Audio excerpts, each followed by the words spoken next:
Each month, I stand at the threshold, holding the door open to you, the witch, the seeker, the mystic, who is looking to understand their path a little bit better and to understand their magic. Twice monthly, I offer classes to our community. In our Seekers Alley, I offer a free class to everyone where we discuss a very specific esoteric topic. The second class of each month is reserved for our inner circle, and this is where we go deep. This is where we take theory and we put it to action, where we can see how our magic flows out into the world to create the change we most desire. And when you support the Rebel Mystic Coven, you are directly supporting this podcast and the Unbound Priestess podcast, showing me that all the effort that goes into producing each and every episode is worth it and that you love what we produce. I look forward to seeing you in the Coven. I hope you will join me soon. Check the link in the show notes for more information or visit leandrawitchwood.com to join the Coven. This time on the Magick Kitchen Podcast, we're talking about the patriarchal wounding of the divine feminine. I'm Leandra Witchwood. And I'm Elyse Wells. And welcome to the Magick Kitchen Podcast, where we talk about magic, kitchen witchcraft, herbs, and everything in between.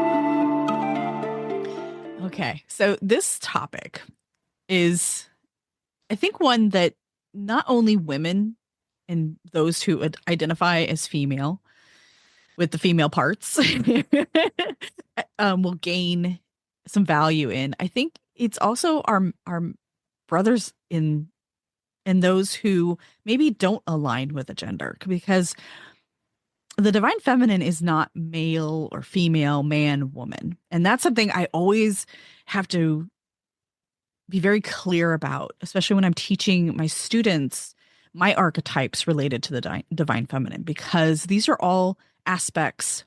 The divine feminine is aspects of ourselves. Like the way I've always described feminine and masculine are dichotomies of creation. Yeah. You need both. You need both. Do. Like whenever, and this might come off as controversial, but in witchcraft, we have this conversation around the great right. And the great right is the union of the masculine and the feminine. It has been perverted and disgustingly misused throughout history, to the point where in my own tradition, in the eclectic fairy tradition, we no longer have a third degree initiation because it is based around the great right, and it was often used for non-consensual sexual acts. Yep. So we've discarded it from that part of our practice completely. However, every libation, we do refer to the sacred union as athame is to the chalice, so is the masculine to the feminine. But we discuss in much deeper ways, it is also rain on land. It is also the wind that pushes the seed of the dandelion out across the forest. It is the little, let's be honest, they look like little penises, those cute little tulip bulbs that start to protrude in the beginning of spring. I mean, there is such a phallic and, what's the word when something's vaginal? We don't call it, do we say vaginal? Like vulva? Yeah, I don't know. Yeah, what the you know what I mean? word Phallic and... Yeah. Hold on, I'm going to look it up. This might be look it up. But while you're looking that up, when we talk about the divine feminine, we're talking about aspects that we can embody. You got it? Yonic. Yoni. Yes. Got it. Yes. So we have these imageries around us. Caves are the divine feminine. Yes. Mosques. Nobody likes to talk about this, but mosques, those minarets, they're phallic. They're phallic. Yes. You know? Yes. And that's by design, because who can go to those mosques? Men. Yeah. So when we're talking about feminine here, and I love that you started us here, we're talking about a binary that we are never supposed to be at the far extremes of. Those who've been in my Yes. classes, you probably know what I'm doing right now. I always have my hands, I'll literally push them out to the edges of the screen and Mm-hmm. show you that we never want to exist at these extreme ends.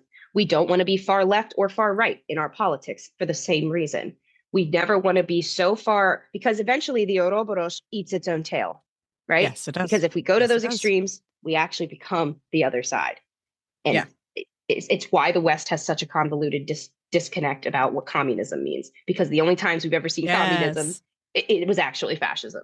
So Yeah, yeah. Well, and it was always it was on purpose that they took communism. So what is communism? Communism. And it is taken from the matriarchal model. But patriarchy, as it does, it bastardized it. Um it made it linear yeah, instead of hierarchical. communal. Yeah, Mm-hmm. hierarchical. It made it toxified it instead of making it a nurturing system, because that's what it's intended to be, is a nurturing system. And that, in essence, if you take nothing away from the divine feminine, that is the model of the divine feminine, is nurturing self, nurturing those around you, doing what's right for the greatest good, not just the individual. We're not talking about personal agendas. That's toxic patriarchy. That is the toxic masculine. It's And ego. when it is, and when males, masculine people, when they start embodying the divine feminine, they become the divine masculine. And this is a crucial, pivotal moment in how we can arrive in the world.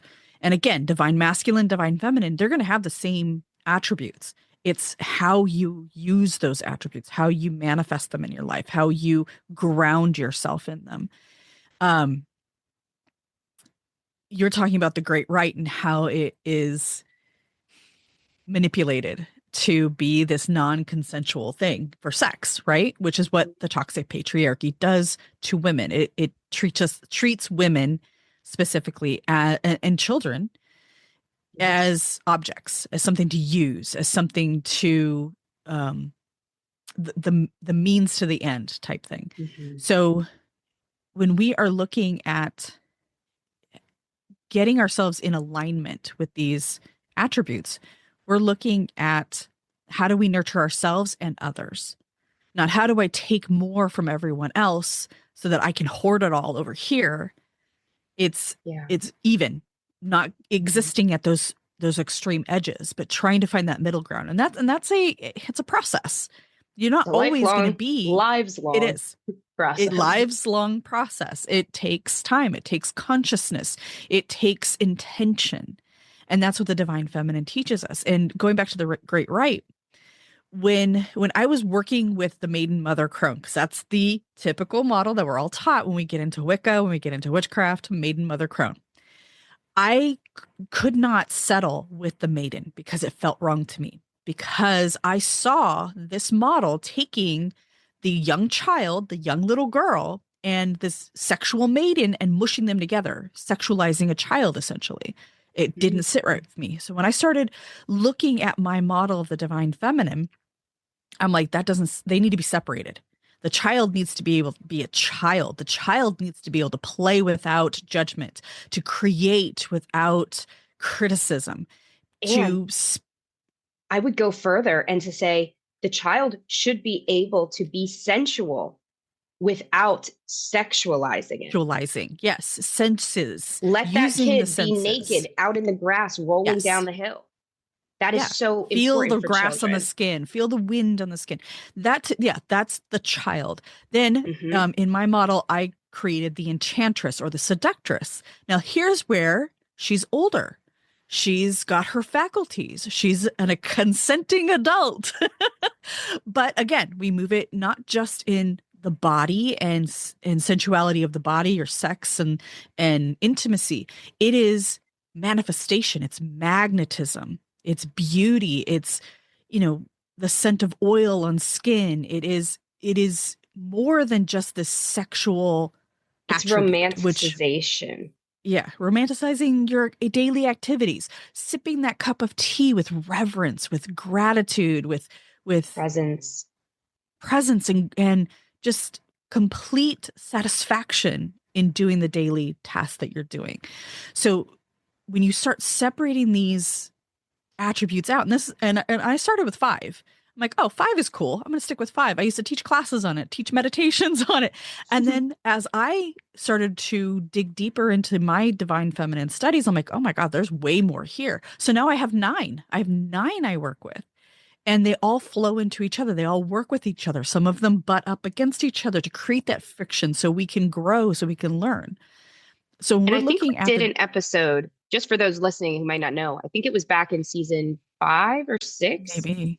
Yeah, it was a But while we ago. have an episode where we go through each of your archetypes in Mhm. more detail as well.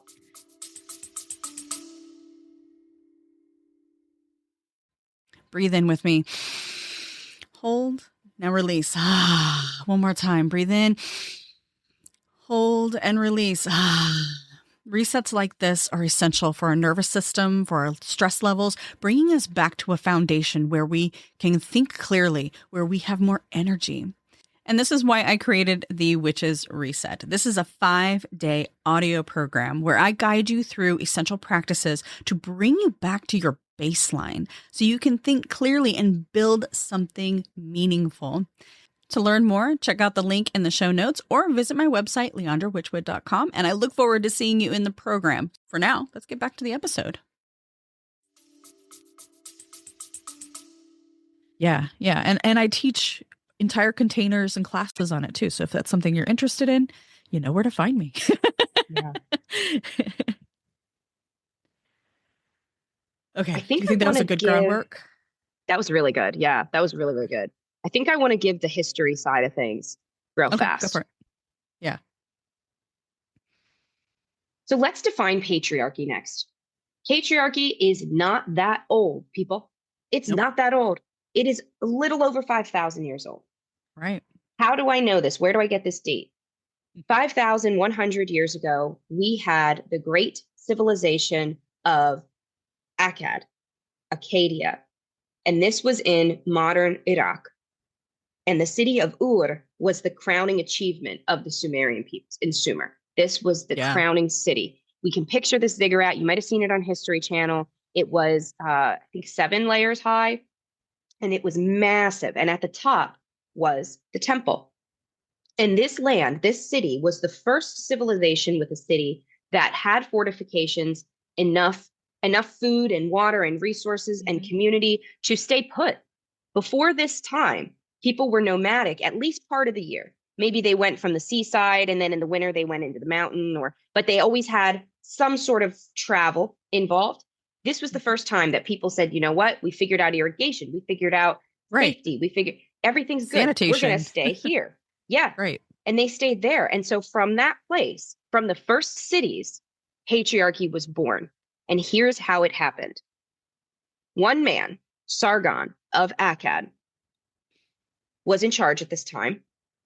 His daughter was Enheduanna. She was the first priestess of Inanna to have, in our written record, in our archaeological record, to actually elevate Inanna to her status, because Inanna is the daughter of Nana, the moon god.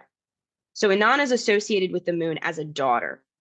It's a very different understanding than how we do it today. But and that is, I will give that word of caution when you start to study Sumerian mythology and understanding of their culture. It is so incredibly different from ours. It's so, their perspective and grounded understanding required to really know what they're trying to say is like a lifelong study. I did my master's degree and undergrad focused on this, and I still am learning new ways to apply understandings of the Sumerian. So it is not, I will be honest with you, it's not as easy as ancient Greece or Ireland or something. Like it is the hardest thing you will try to understand. I'll be honest with everybody.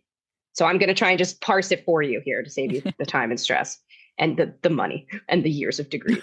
But Inanna's high priestess Enheduanna, the reason Inanna is, I don't think people understand, she is the first dark goddess. She is the first goddess to rise to prominence in human civilization, and she does so in the throes of patriarchy beginning. So here's what happened.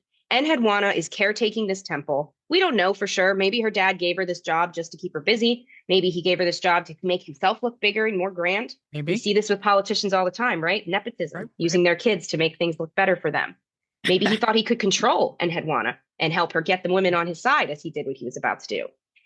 But regardless, what ends up happening is Sargon says to Enheduanna, she's a high priestess. That is not a light role. That is a key cabinet member. Call her Secretary of State, okay? She's meeting with the cabinet of the president, who is Sargon, her father. And he says, you know what I'm noticing? I'm noticing our city is fortified. I'm noticing we've got resources and water. We've got autonomy. We've got fields. We've got agriculture. And you know what I'm noticing? I'm noticing the Canaanites over there and the Hittites over there and these other tribes over there don't have that. What if we went and took it from them? What if we went and forced them to live like we live? What if I crushed them down with my strong men in this thing called an army and we forced them to live like us? Colonization was born out of cities. It was born in that moment. And Enheduanna's, I picture her eyes growing big and her heart being set on fire as she realizes what her father, a man who she loves, is saying to her. And so Enheduanna begins channeling poetry. The first book ever written, ever attributed to an author, is Enheduanna's poetry, which is channeled wisdom from Inanna directly, warning us of what patriarchy is going to do.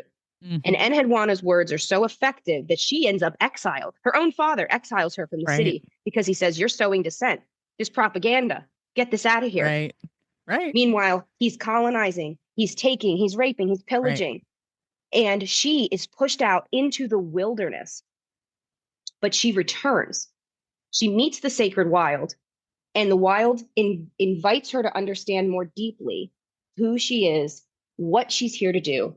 And she actually returns to the city and continues to preach for the rest of her life on how to uphold the feminine. And Inanna, this is why I teach the lineage of the red thread. This is what this course is. It is an understanding of who we are as women is informed by who our gods are. These goddesses of the red thread, all the dark goddesses all the way through Greece, we've got Hecate and Persephone, we've got Isis, and Hathor in Egypt. We move up, we have Freya in the Norse world, we have the Morrigan in Ireland, the Cailleach in Scotland. These dark goddesses arise at different moments in history in this lineage of the red thread to give us our power back as patriarchy rises around us. Right. So when we say the patriarchy is wounding the feminine, it is a 5,000-year battle that we are engaged in. Yes. And then you complicate that further. The patriarchy today is an Abrahamic monolith. Right. Now we can, I know people get their panties in a bunch when people say the words Judeo-Christian because the Jews and the Christians are very different. Understand. But the Abrahamic religions have a patriarchal lean, a warmongering understanding of the way that they are here to function that is still carrying out. It is not a coincidence that Iran and Iraq and the entire Arabian Gulf is where patriarchy is now ending. This bomb drop, this all of whatever this is going on is the expression of the patriarchy ending, and it's happening where it began. And that is so, so significant. I think people are losing hope right now when they should feel nothing but excitement because we are building this new world. It is inevitable. It is inevitable.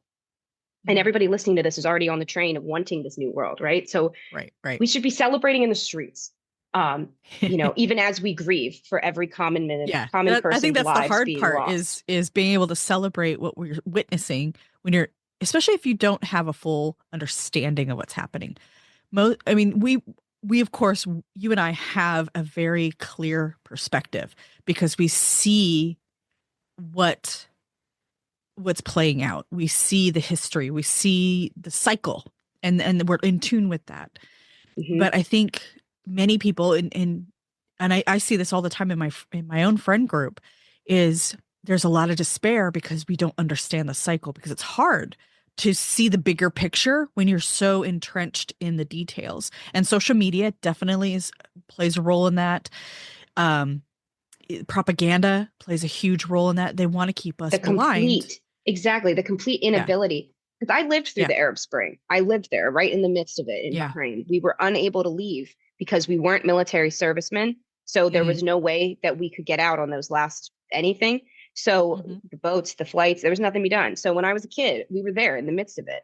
I've Yeah. been tear gassed so many times, it does not affect me anymore. The last time I had tear gas, I was actually at a concert. Like, sometimes things get crazy after a concert Yeah. and Yeah. they're letting you out, and everyone's dropping like flies around me. And I'm like, what the heck is going on? And then I see the white smoke and then I smell it because tear gas has a Yeah. distinct It's a smell. smell. And I'm like, oh, I must just be immune after, Yeah. living in such a, because the Middle East doesn't even have rain. Bahrain, we would literally No. get about 8 hours of rain a year. Wow. So that tear gas would stay in the atmosphere, and it's a small island. It's 30 Yeah. square miles that you're existing in on that island. So Yeah. Everywhere. so when I speak on these things, it is from a place of experience. It is not from a place of glib optimism or spiritual No. bypassing. It is from a deep understanding that patriarchy is dying. Yeah. Literally, look at who's enabling these wars. They are ancient men, creepy, Yeah, they old are. things. They gross me out. Yeah, they literally, I Well, can't and eat while I watch the news anymore because they no, no, turn me off no. my food. Do not. Yeah. And this really goes back to the indoctrination that we automatically are subject to, that submission and internalized patriarchal messaging. And it is dying. We are unlearning it. And uh, it's so important right now because we are, like you said, witnessing its demise. We're witnessing its final implosion.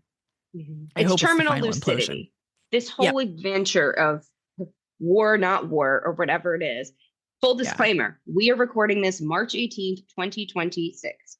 So when this Yes. releases, maybe things will be more relevant or less Hopefully. relevant. I mean, But hopefully it stays relevant, and I mean relevant enough to where we can reflect yeah, and be and see the patterns, see the lineage, because the timeline is playing out, and the timeline, it and it's overwhelming. It is overwhelming to our system. It's overwhelming to our nervous system, to our brain. Before the podcast, before we started recording, Elyse and I were talking about how we feel so scattered, like nothing's communicating properly. And part of that could be Mercury retrograde, but I think it's deeper than that. I think it's because we're being bombarded with so much devastation. And if you practice any kind of heart, mind centered meditation or grounding where you're connecting with the earth, you're connecting with the resonance of the earth, you are recognizing the disturbances and you're internalizing them without completely knowing it. And it's important to recognize that. So maybe that's a good pivoting point. Maybe we should talk about how to recognize how you show up in this within this patriarchal message, how this messaging has, I don't want to say tainted, but it is essentially a tainting of your views and your habits.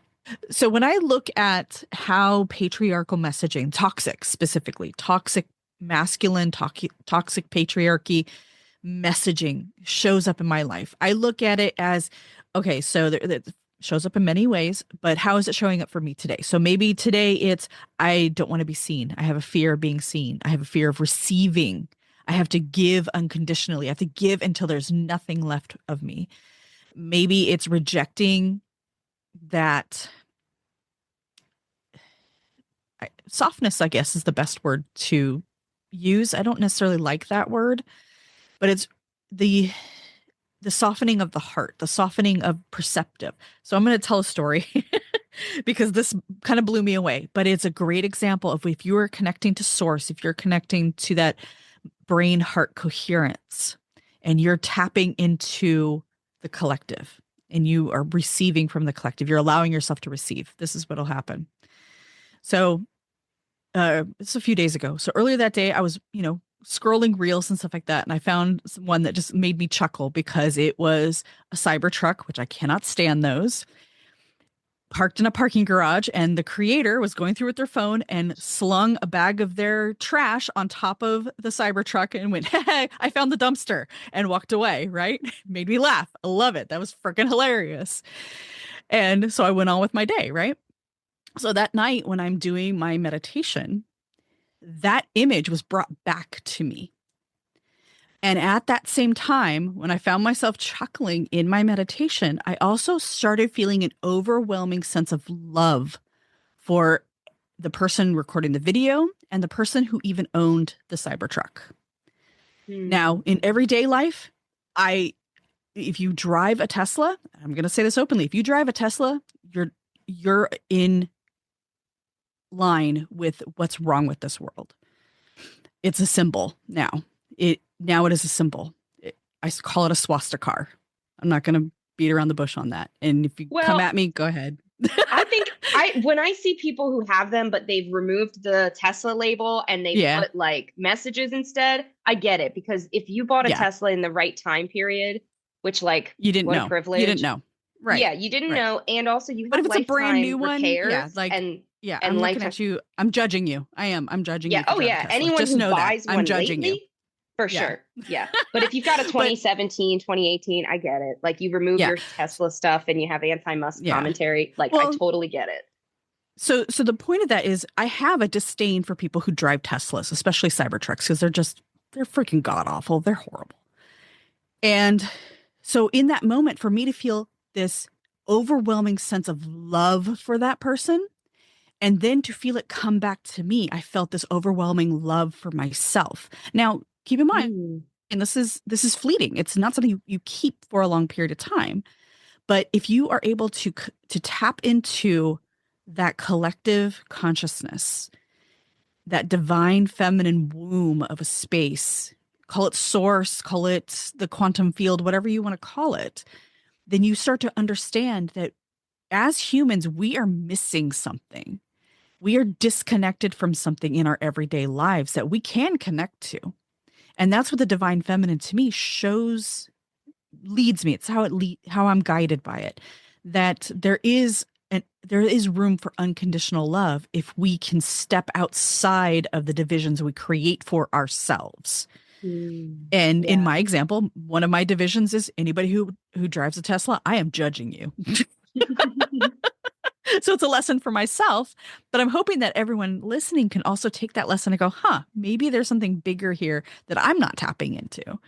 And that's one of the biggest lessons of the divine feminine. And this is how I begin to teach my students in the Discovering the Divine Feminine container is how do we recognize how these patriarchal wounds, these messages show up for us every single day that damage us as a bigger container, a bigger whole? How are we showing up in alignment with these messages, with these wounds, with the purity culture, with the misogyny, with giving too much of ourselves, with denying our grief, denying our emotions, denying our needs? How is it aligning with this messaging that we've been taught since before birth? It's generational. Yeah. And how can we take a moment and step out of that so we can get a greater perspective and apply that to our lives? And it's such a hard thing. It's a really difficult thing.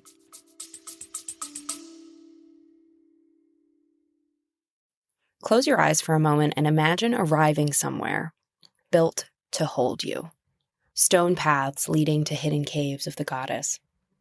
Salt water clearing away old patterns. Long tables of food and friendship shared beside a sunset. Temples of the old gods. Alive in and around you. You are invited to join me in Greece on an in-person pilgrimage through ancient temples and landscapes where women once gathered to grieve, rest, and remember themselves. We travel to the Temple of Artemis, Hecate's cave at Elyse. We swim inside a temple of Hera and enter a hidden goddess cave and sacred sites to Aphrodite and Medusa. Our days are shaped by land, water, and ritual. Our nights are spent at a private villa with expansive views, a private pool, deep rest, and exceptional food prepared with care. This retreat is for women and non-binary seekers carrying exhaustion, grief, or a long history of holding it together. Join us at ElyseWells.com/femininewound, where spots still remain. The land can hold it. Come to Greece and answer that call to heal. Yeah. I think at the core of a lot of our feminine wounding that patriarchy instills on us, and this feminine wounding, let me be so Mm. clear, feminine wounds are not only caused by men. They are No. quite often, Yep. more often for myself, and that includes sexual assaults by men. I have Yeah. been wounded way worse in way more lasting ways Oh, yeah. by the pain of women betraying me. Mm-hmm. Sister Oh, wounds, yeah. mother wounds, and mother wounds don't have to be your literal blood mother. It's the authority figures you thought you could trust. It's that theater director. It's that boss at your first great Yep. job that turns out not so great. It's realizing that women, the Serena Joys for the Handmaid's Tale fans out there, the women who act in the part of the patriarchy are going to Yes. wound us in ways Yeah. that are more lasting. I want to validate that for listeners, because if you're thinking to yourself, like, okay, patriarchy wounding. All right, man, men are shit. Okay, that's true. All right, this has happened. That was true. But like the woman wounding is real too. The way we It's really hurt each bad. other is, Yeah. it's so painful. It's so, I so painful. purposely, in my friend group, I do not have any male-centered friends. Purposefully. I have removed all. Define that. What is a male-centered friend? So a male-centered woman is going to be the woman who cannot survive or live or exist in the world without a man guiding, directing, or influencing her. So this means if she's married, she can't do anything without her partner. She can't make any decision without her partner's input. She can't think Permission. for herself. She has to have permission. She has to have validation. And so if it comes to a woman who does not have a partner, it is that validation centeredness. I need validation from patriarchy of how I should look, how I should act, what size I should be, what body type I should have, how I should conduct my days. It goes into purity culture. It goes into hustle culture. It goes into people pleasing. It goes into directly abandoning yourself. Yes. So any woman that is male centered or patriarchal centered, maybe that's a better term for it. Upholding the patriarchy. They're upholding the rules of patriarchy that says exactly. You are second, man is first. Yeah. Your beauty standards need to meet this. Your lifestyle external standards. External standards, the external validation. Am I doing it right? Because I'm checking off all the boxes you gave me. Yeah. Instead of, you know what? That didn't feel right in my life. So let me go explore what does feel right. And to the core for me is okay, I like how you said these male-centered women. It's so true. It's so true. They keep themselves so small.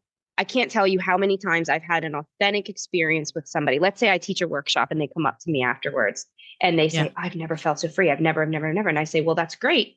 Do you want to do this retreat I have coming up? What about this course coming up? What about my book? Even my book, I can understand money and investment is a conversation, but even purchasing an Audible book, right? Or something like that. Yeah. Which there's a lot of Audible alternatives out there now, by the way. If you're, I use Libby and Hoopla now. Libby was one I was going to recommend. Yeah. But let's say, you don't even want to use your library to read a book because literally this happens to me where I will have a conversation. This person is expanded, open, clear on who they are, really just overwhelmed with joy. And then I suggest something further and the instant reaction is, I see it in their eyes. They close in and say, oh, I'd have to talk to my husband. And they instantly deflate. They deflate and they decide, you know what? I couldn't even bring it up to him. I can see it. I see the whole process happen in your eyes, people, when this happens with you. It is 5 seconds and it all changes. You go from somebody who's shining your inner light out into the world because it's your light. You're not checking off someone else's boxes. You're shining your light authentically. And then you think of your husband. Or you think of your dad, or you think of your brother, or you think of your cousin, or whoever this person is that you have this male that you're impressing. And I will say this too, that does not mean you don't have men you respect. Several of the elders, I had this conversation with somebody recently. She's a newer practitioner and she's starting to really grow in her community and she's volunteering for more. And she was talking to me about feeling anxious of being a leader because she's like, I don't know, I feel like they're judging me. I feel like and I said, wait, back up. Whenever I do anything, there are very few people that I care about their opinion. And the reason I do is because they are elders who have done what I want to do someday. They're who I want to be when I Right. grow up. Right. And several of these people are men. They're men who've been on our show several times. Christopher Penzac, Ivo Dominguez Jr. Mm-hmm. You knew I'd say it. Christopher Hughes, Philip Cargam. He's not been on Magick Kitchen, but he's been on my show. These are men. They're men, but well, they are all gay men. That's interesting to reflect upon. It is interesting, yeah. But they embody the divine masculine in their fullest form, but they also embody their feminine, and they are so authentic in their expression. These are the only people at the end of the day, not the only people, but these are some of the elders, and they are men that I do care what they think. I care more about those people and you and, a good handful. I mean, it's probably less than 10 people though. I would, if any of you questioned my integrity or said, hey, this thing, I don't know, I would listen. But as far as like Joe Schmo or the person across from me in a public ritual who I've never met before, or I don't need to impress those people. I'm not following anyone's check boxes except for the elders who I respect beyond words. Right. And that's very different. So it's not about like trusting your ego above everyone else either, because that's hubris and the gods punish you for that too. But we're not saying have no standards outside of yourself. Like no, and of course, like if you're in a relationship, it's not about like, oh well, I'm going to go make this $1,500 purchase and I'm not going to talk to my partner at all. So we're not saying that. That's not what we're saying either. We're saying that if you cannot step into your fullness without the approval of a male, if you need that stamp. Yeah, if you need that stamp of approval, even from other women, not just necessarily from men in your life, but if you need that stamp of approval to read a book or to express yourself the way that feels good in your body, in your mind, in your spirit, that's something to analyze a little bit, something to question, to go within and decide, okay, why do I feel like I need to have my mom's approval to do this thing? And how often do we get in a changing room and hear our mom's voices? Maybe this is just me. Man. I doubt it is. I don't know. That's too tight. Or, you think you can pull that off? I mean, I hear it all the time. Every time I'm in a changing room. Yeah. Usually it's my sister's voice. Oh no. The sister wound in the literal way. Oh yeah. It is. It literally. And you're going to have people in your life that are just never going to move past this mindset. Yeah. So and that's their you have problem. to decide for yourself. Yeah. And you have to decide for yourself, are you going to let it be their problem or are you going to make it your own? Because I know maybe it's perimenopause. I don't know, but I'm at a point in my life where if someone's got a problem with the way I'm doing things or the way that I conduct my life, the way I live my life, and if it's genuinely harmful, if it's genuinely a destructive pattern they're seeing, then they should be adult enough and respectful enough to address that with me. Like, hey, I'm noticing this. What's your thought process here? But if they're just going to come at me and criticize me, here, going back to the sister wound, because my sister is phenomenal with this. It's one of her superpowers to be able to criticize, but keep in mind, like, she's one of those type of people, like, she can't wake up in the morning and say, hey, good morning, how'd you sleep? Blah, blah, blah. No, she's like, oh, it's another day. There's her first words to you ever are a criticism of something or a judgment of something. It's a vibration frequency that you just do not want to inhabit. Yeah. So you have a choice in that, it's family, but do you allow that family and their vibe to disrupt you, or do you just, and it's taken me a while to learn this. And what I've been able to do is take a step back. I no longer engage. You need something from me, you can talk to me. But you're going to talk to me and I'm going to lay a boundary out really clear when we're talking. That's not what I want to talk about. Like, that's not how we're going to start this conversation. And if you're going to keep starting the conversations with oh, whoa, it's me, the Debbie Downer, the world is going to hell in a handbasket attitude, instead of, oh, what can we do today to make our lives better in the moment? Then we're not having the conversation. And this is where. Oh, sorry. Don't keep going. Well, my sister is very, very much patriarchal centered or male centered, even though she's not been in a relationship for many, many years. She's a single woman in her 60s now, she has always held those messages, that wounding, the fear of being seen, the fear of speaking up for herself, the fear of standing up for herself, this rage suppression, this self-abandoning. She won't go to a doctor. She will not, because she's told herself, and part of, so it's huge. Like, we could probably talk about this for hours, but part of the patriarchal wounding is telling us that we're not worth more, that the bare minimum is too much. And we're seeing this play out in how people are being paid, in how people expect their basic needs to be met. In the patriarchal model, our basic needs are too much. Oh, how dare you expect affordable housing? How dare you expect affordable groceries? Oh my God. I'm sorry, you want to be able to afford to see a doctor? Right. How dare you expect affordable health care? Oh my God. And that is toxic. You want to go to a doctor that right. tells you to just lose weight no matter what the issue? Right. Because what does it do? Sticking out of your forehead. Have you tried? Oh, you're fine. You're fine. It's just a headache. Take an Advil. Take an ibuprofen. But how does your husband feel about this? Exactly. Like, women can't go to the doctor to get their tubes tied because you have to get their husband's permission. Bullshit. But this is an example of what the toxic patriarchy does. It keeps us starving. It keeps us imbalanced. It keeps us in deprivation, where the matriarchal models do the opposite. They take care of everyone. Everyone gets their basic needs taken care of because that's the bare fucking minimum. Yeah. And it's a sharing the load situation. It's a circle.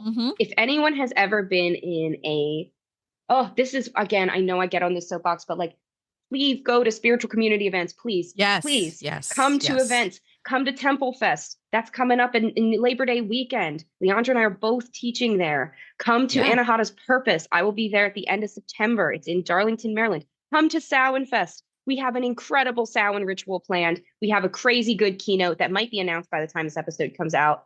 It's under wraps. I can't say it right this second, but it is coming. It's going to be amazing. October 31st, November 1st in Havre de Grace, Maryland. It's my festival I put on up here. Please, please, please come to stuff, because what I'm about to describe, you might not have experienced, and I really want you to. Have you ever been in a place where you're chanting in a group and the energy is resonating through the whole group, and you get to back out? You get to take your time and just receive it, breathe, rest in that, be present in that cascade. There's something the Druids do called the cascading Awen, where everyone chants Awen, and they cascade through it, different tones, different notes of song, and they take a break sometimes to just receive it, and then they join back in. And so we get to be in this short moment. I mean, it's 5 minutes. You get to experience what it is to give and receive in reciprocity, in a sacred circle. That is what we're talking about. When we reclaim our femininity, we're reclaiming the circle from the linear. So we'll leave you with some solutions here. Like, how do you actually put this down? How do you put down the weight of patriarchy? And the first thing, it starts in the little ways, like it really does. It starts with noticing your words, noticing your bodily reactions. Like, you get asked to do something for someone else. How do you actually feel? Are you going to say yes just because you technically could do it? You technically could have or off you that feel day? Obligated? Or, yes. Is it obligation or is it want? And your body will let you know that. I am, as a neurodivergent person, I am somebody who struggled with this all the time. When people were like, what's your body say? I was like, it says it's a body. I don't know. Like, it says, took a while. Yeah. So it starts with like the small noticings. Like, you can actually create a litmus test for yourself on this, where you watch something you love, like your favorite episode of that sitcom you rewatched for comfort, or your favorite Disney movie, or even just your favorite YouTube scene from your favorite kids movie that you love since you were 5, or whatever it is that brings you joy, for sure, every time. Right.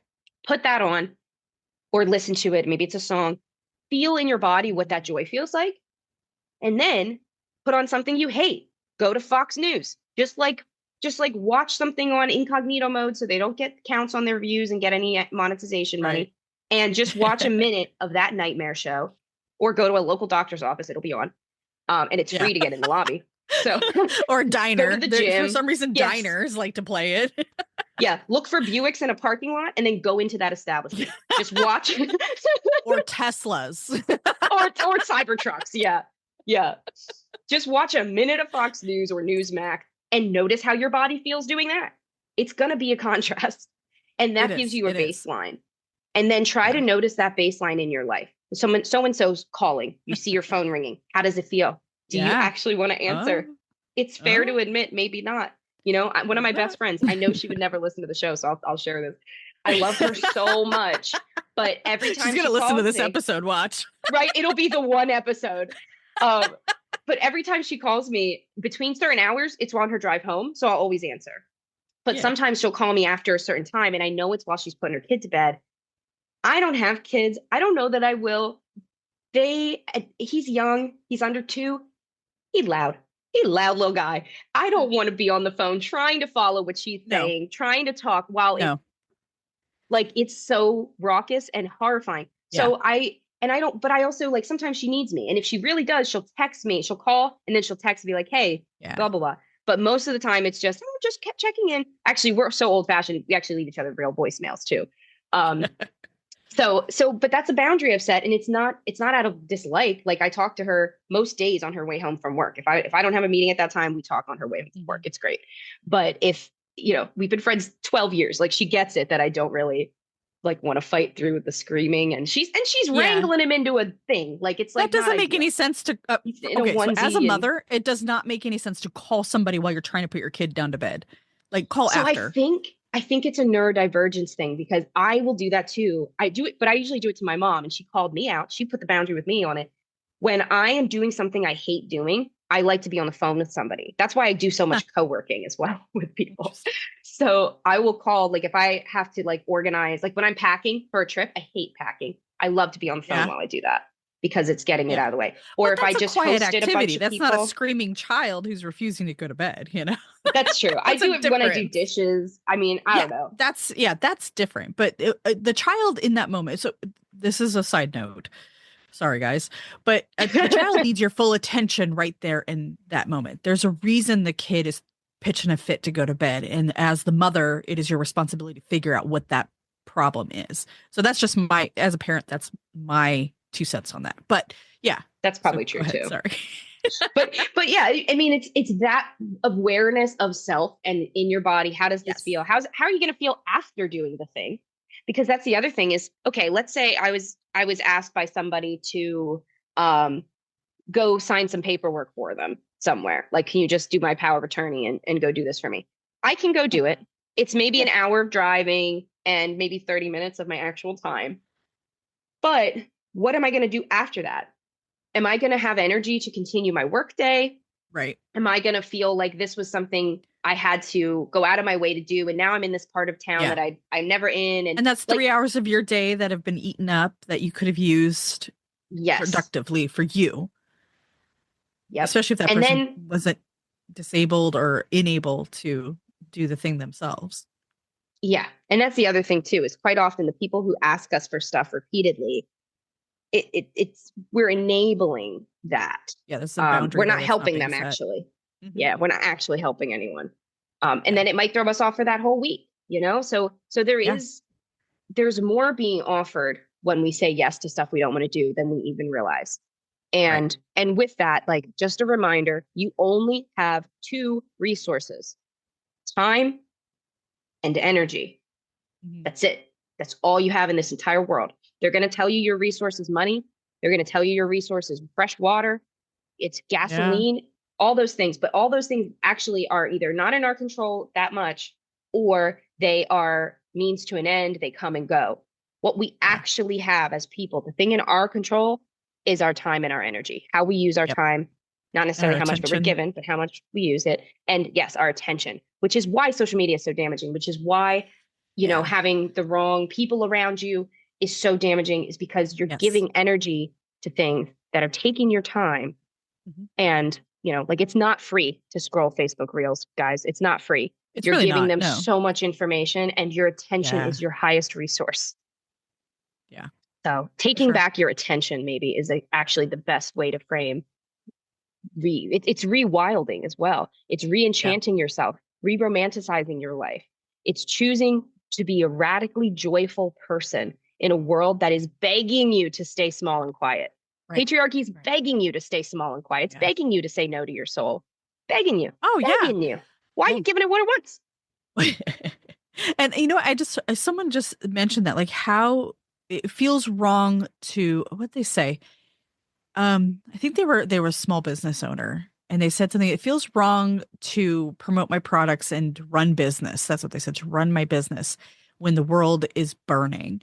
And I stopped because I'm like, that is so telling right there, because that's what they want. They want us so dysregulated that those who are doing the small things in this world that either bring us ourselves joy or others joy, things that pull us out of that capitalistic mindset of bigger, better, faster, more, cheaper, right?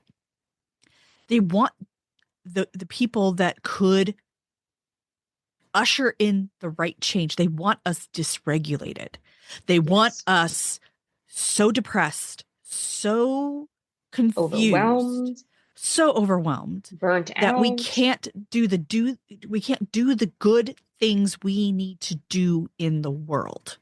The things that usher in the divine feminine, that help us embody the divine feminine, to help us fight the things we need to fight. They want us dysregulated. They want us confused.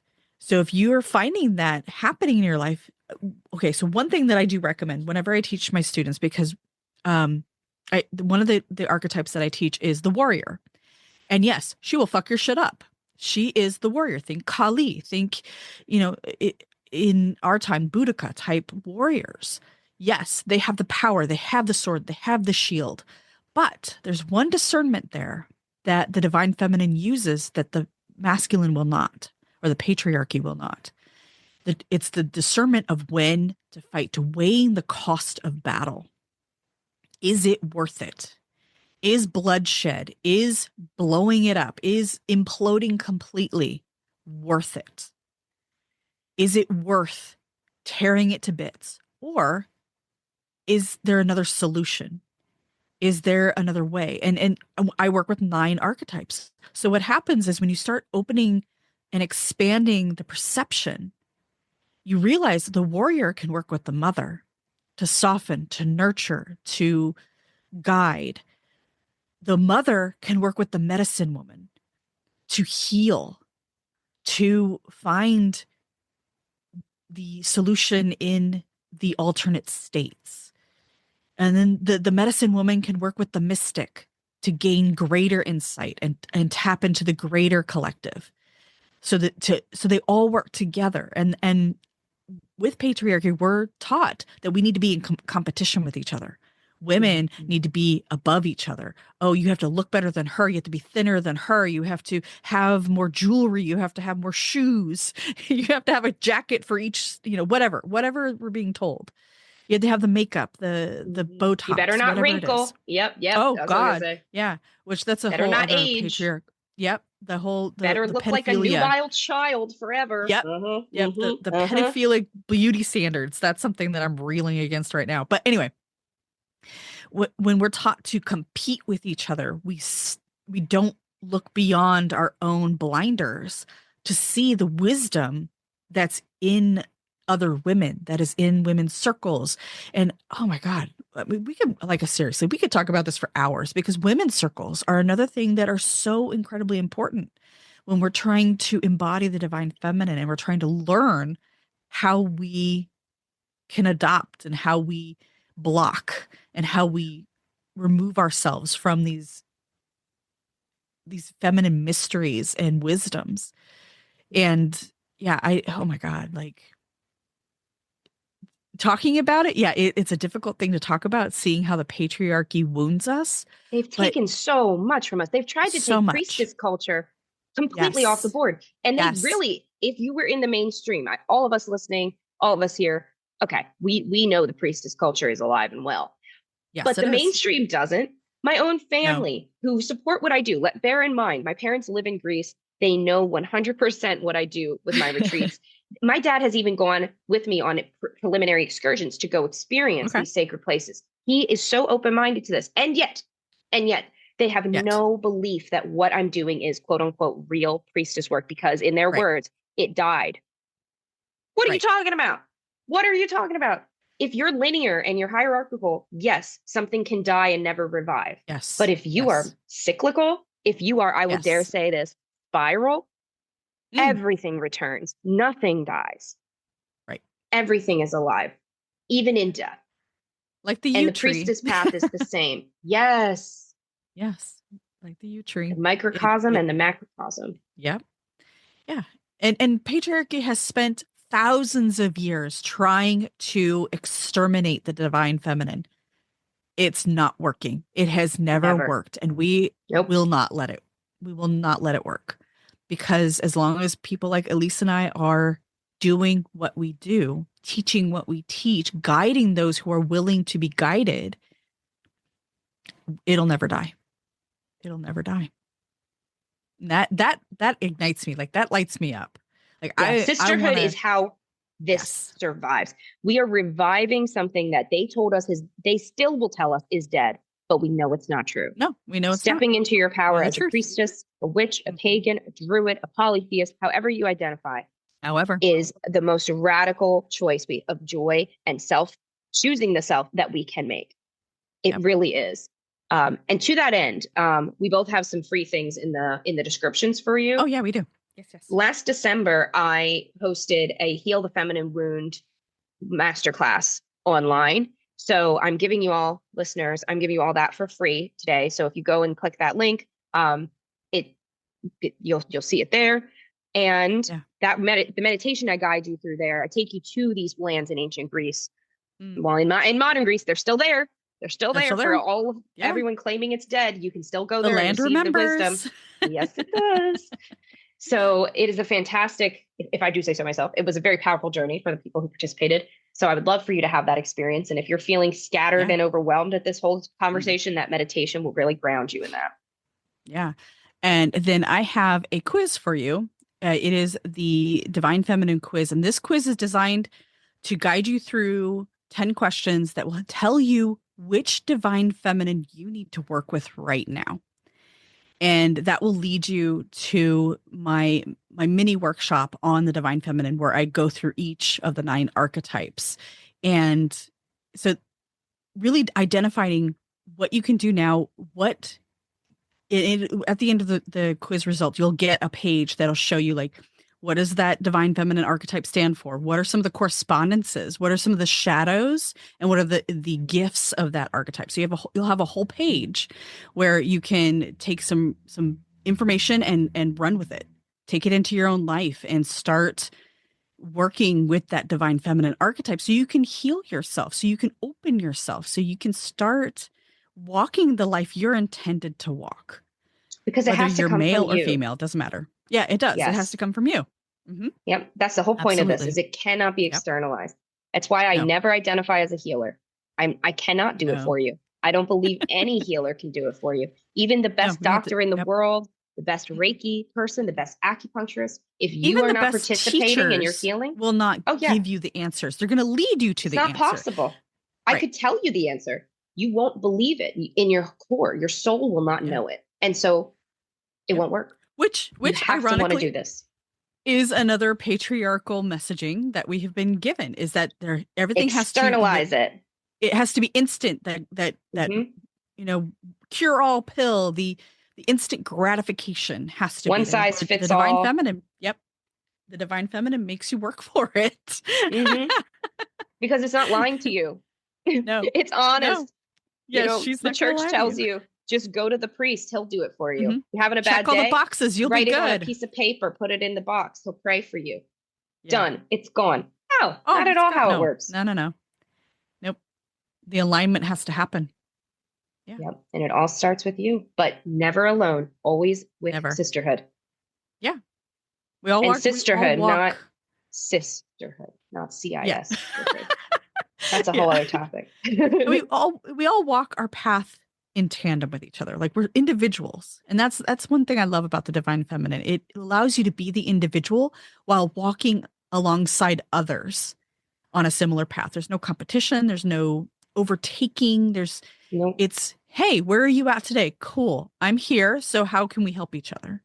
How do we support each other? Merry meet. Merry part. And merry meet again. Thank you for joining us on the Magick Kitchen Podcast.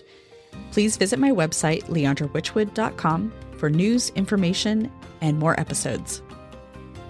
I'm Elyse Wells. You can learn more about my current offerings and my upcoming retreats to Greece at ElyseWells.com. That's ELYSEWELLES.com. Did you know you can get a free reading from me every single Wednesday at 10 a.m.? Join me in my live devotional space for Sacred Wild Wednesdays. We gather live on a webinar for free readings with oracle texts and tarot decks, magical musings on the moment, and some grounded spiritual guidance rooted in land. If you're craving a pause, a recalibration, and some community, you are so warmly invited to join us. Visit ElyseWells.com/sacredwildwednesdays to register and get the link straight to your inbox every Wednesday.